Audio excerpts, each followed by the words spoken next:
작은 구멍 하나가 거대한 배를 침몰시킨다는 벤저민 프랭클린의 유명한 격언이 있죠. 지금 일본과 한국 금융권 사이에 아주 작은 구멍, 즉 새로운 돈의 길이 조용하게 뚫리고 있는 상황이에요. 겉으로 보기에는 블록체인 송금 공동 연구라는 다소 지루하고 뻔해 보이는 이름표를 달고 발표가 나왔지만요. 사실 이 조용한 발표 뒤에는 아시아 금융 질서를 통째로 뒤집어 버리려는 거대한 야심이 숨어 있다는 사실을 아셔야 해요.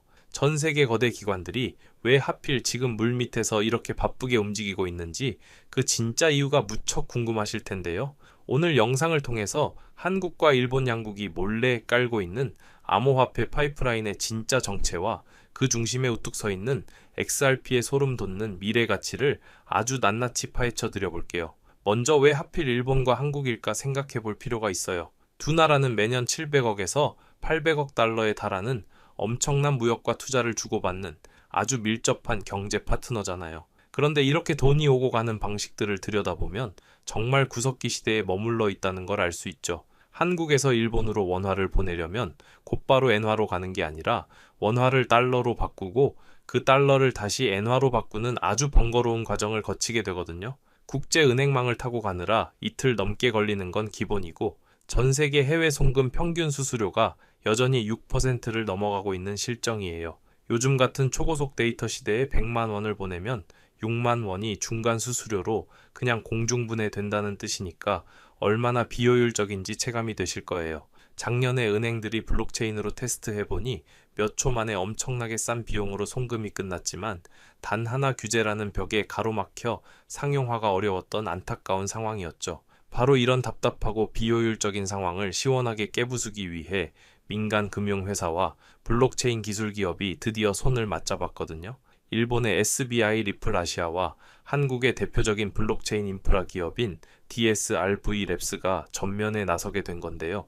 이들의 전략을 가만히 살펴보면 정말 똑똑하고 소름이 돋을 정도예요. 수십 년 동안 전 세계가 써온 국제 결제망과 은행 전산망을 하루아침에 갈아엎는 무모한 짓은 절대 하지 않겠다는 전략을 짰거든요. 대신 기존 금융 시스템과 아주 자연스럽게 맞물리도록 그 위에 블록체인 파이프라인을 살포시 얹는 방식을 택했거든요. 일본과 한국 각각의 금융 규제와 법을 완벽하게 준수하면서도 블록체인의 압도적인 속도와 비용 절감 효과만 쏙쏙 빼먹겠다는 아주 영리하고 현실적인 해결책을 찾아낸 셈이죠.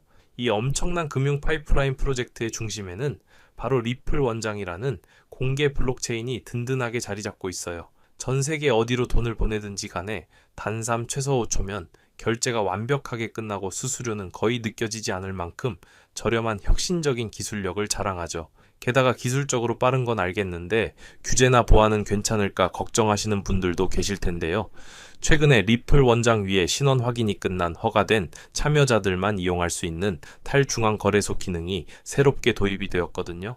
한마디로 기관 투자자나 은행들이 자금 세탁 방지 같은 아주 깐깐한 법적 통제를 완벽히 지키면서도 아주 안전하게 블록체인 고속도로를 달릴 수 있는 전용 차선이 활짝 열렸다는 뜻이에요. 송금 비용을 무려 90%나 획기적으로 아낄 수 있는데 세상의 어떤 은행이 이 매력적인 시스템을 마다할 수 있을까요? 이 거대한 움직임은 단순히 한국과 일본 두 나라만의 송금 이야기로 끝날 스케일이 절대 아니에요. 아시아 지역 전체의 금융 주도권과 아주 밀접하게 맞닿아 있는 중대한 사건으로 보셔야 해요. 이번 한일 블록체인 송금 협력이 성공적으로 자리를 잡게 되면 동남아시아 여러 국가들까지 이 네트워크에 앞다투어 참여하고 싶어 할 가능성이 매우 높거든요. 이렇게 되면 국경을 넘나드는 무역 대금 결제나 관광객들의 소비 결제, 심지어 증권 결제까지 블록체인 영역으로 무한대 확장이 가능해지는 구조예요.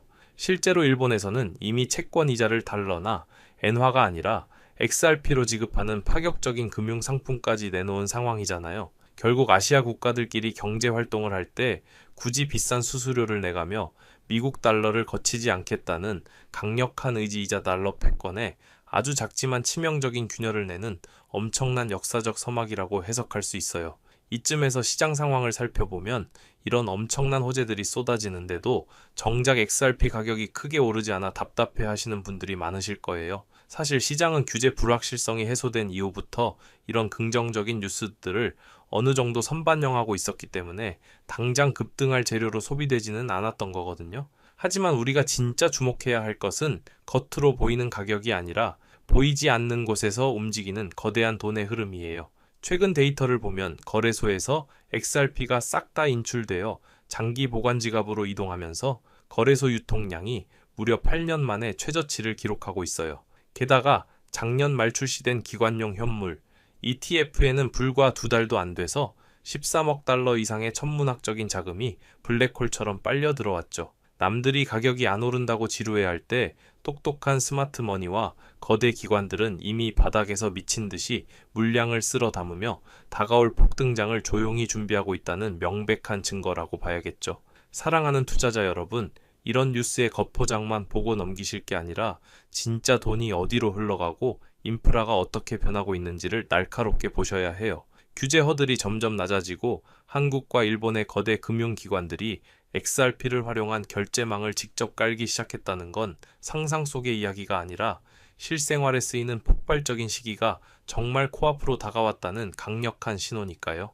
단기적인 가격 변동에 일희일비하며 소중한 물량을 뺏기지 마시고 세상을 통째로 바꿀 이 거대한 금융, 인프라의 진짜 가치를 굳게 믿어보시길 권해드려요. 남들보다 한 발 앞서서 확신을 가지고 선점하신다면 머지않은 미래에 분명 여러분의 계좌도 엄청난 우상향을 그리며 큰 부를 안겨줄 것이라 굳게 믿고 있어요. 스마트하고 차가운 이성으로 뚝심 있게 투자하셔서 경제적 자유를 누리는 성공적인 투자자가 되시기를 언제나 진심으로 응원할게요.